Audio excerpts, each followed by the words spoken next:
There were comedians, yeah, and then there was George Carlin. Put him in a room with actors, hosts, politicians, or random people, and within minutes he'd completely change the atmosphere. Some people laughed instantly, some people looked uncomfortable, and some just sat there thinking, wait, is he joking or is he completely serious? Because George Carlin wasn't just making people laugh, he was making people think, and that made him dangerous. Most comedians needed stories. George Carlin only needed a single word.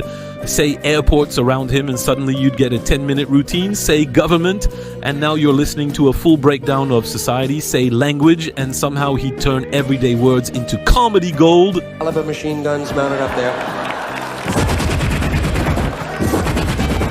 I'd cream this cocksucker if I had real ammunition, Mark. That was his superpower.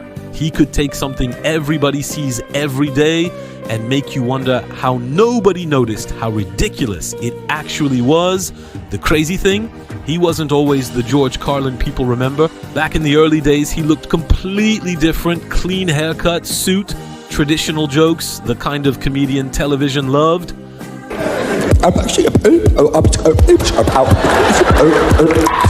Holy shit, came right off. Look at that. Then suddenly everything changed. Long hair, beard, different attitude, different style. And suddenly this new George Carlin walked on stage, a version that didn't care about fitting in anymore, and audiences loved it.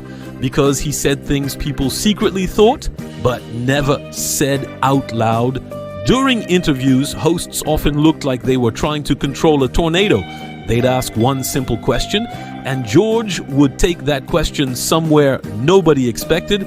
You could literally see interviewers trying not to laugh while also trying to keep the conversation on track.